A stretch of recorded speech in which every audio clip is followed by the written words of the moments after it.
It's your boy, Negroe here on the M4 eastbound, Junction 8, stuck in traffic. Would you believe it? Of course you fucking would. Check this out. Welcome to Saturday. Goddamn Saturday. Look at this shit. All up there, yeah. Junction 8 closed, all closed. Saturday day closed. Smart motorway closed. You gotta get off, you gotta get on, you gotta get off. So there you go. We are on our way to the wife's work accommodation place to celebrate our anniversary. Come on, guy, come on out. There you go. There's room for everyone, you know. If people weren't so goddamn selfish on the roads, then maybe we'll get further faster. Unfortunately, that is not the case. As we've seen over the last 48 hours, the UK press decided to put out some horse shit about fuel shortages and no trucks. And everyone went fucking skits, buying up all the fuel as everywhere they could. All the fuel stations by me are closed. Sainsbury's closed. Asda was still open, but the queue was so long, it was up the fucking road, up the street. And then you do get on the road, and you gotta face it up with all this nonsense here with the lanes being closed, you know? Smart motorways. Oh yeah, because there's nothing smarter about a fucking motorway by turning the hard shoulder into an active moving lane, so that in the event that a vehicle does break down and go pull into the hard shoulder, a fast moving vehicle will just plunge straight into it and killing everybody in the vicinity, which we've seen already, despite the fact that these roads aren't even finished, happening across the country already. People are getting out of their cars and vans to get a flat tire or a problem. They pull into the hard shoulder. 10 minutes later, they're taken the fuck out by a lorry because the lorry driver's been on a fucking 20-hour shift, doesn't know which way is up. And you think that's not going to get exacerbated by the current situation? I think not. I don't think so. I think it will. So you picking that up? I'm not picking the wife up today. I'm going to the wife's place. She's booked a sweet little place. I think she said there's a steak restaurant, so that ticks a lot of boxes here for my Negro. You know, got like a good steak, a good car, and a good bit of open road. And right now we've got a good bit of car, the promise of a good steak, and a shitty closed road in the middle of the goddamn day. Civil engineers in this country are a goddamn boondoggle. I tell you, when people talk about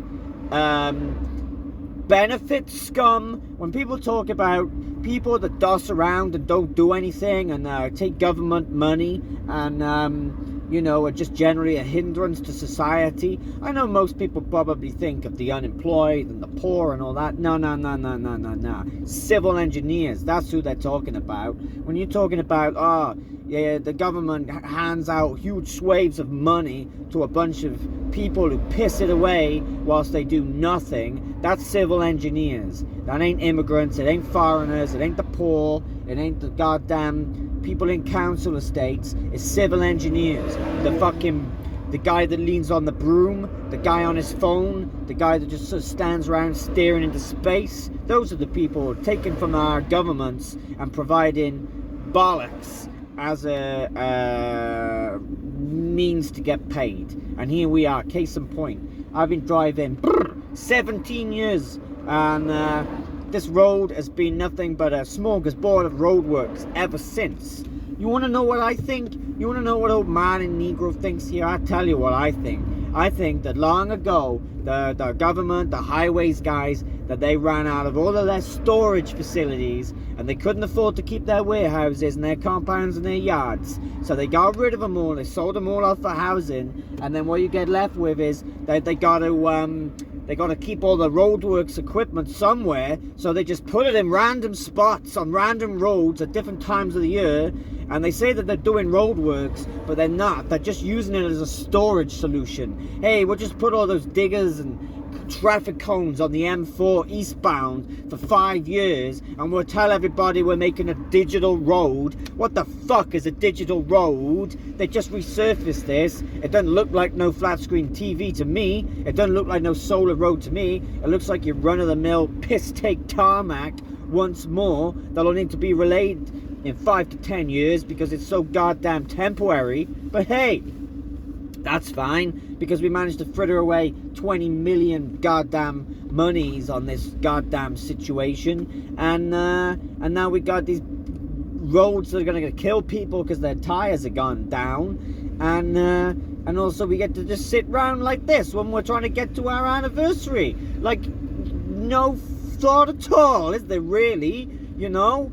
And so here we are, you know, we're trying to merge into this traffic here, like using the merging system properly, which no one can do these days. They don't follow the arrow to the end, they push in the first possible fucking time that they get, because they think that's how you gotta do it, even though it ain't like that at all. You just blend in. People don't want to let people in and out, you know, they just want to think about themselves, you know. And we got to get back on the M4 straight away after this goddamn junction as well. So it's an absolute piss take that they didn't think to get this done so they wouldn't have to close it on a Saturday, on a fuel shortage day, the payday weekend of all things, which is always a busy goddamn day. I'm going to give a little thumbs up, I'm going to give 2 thumbs up, I'm going to give a whole bunch of thumbs up, little thumbs up dance to the person behind to let me out, little thumbs up dance. You are cool, you are great, thank you very much. Little thumbs up dance there for the person behind me. And now I just got to drive on in the car. You know, luckily we got fuel because we picked it up yesterday, because we knew everyone was going to freak the fuck out and go start ram raiding forecourts into the night, which is exactly what they did. Could you imagine if I woke up today and the fuel light was on the way to my anniversary weekend? Do you know the kind of repercussions Martin Negroe would face?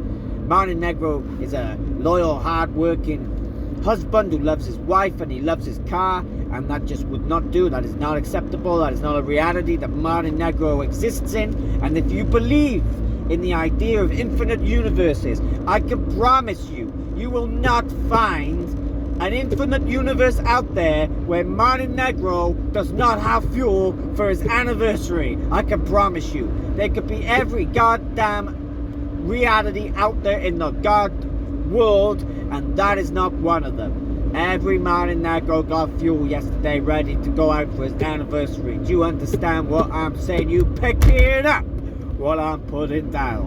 Good. That's good work, YouTubies. Look at these goddamn, look at it. They just stood there. They just goddamn stood there. Look. Hey, did you watch the game last night? Yeah, we watched the game last night. How was that? Oh, it was shit. It was shit. Let's stand around and talk about it. Let's stand around and talk about it. I'm Martin Negroe, and there's traffic problems once more. I'll catch you later. I love you all. Goodbye.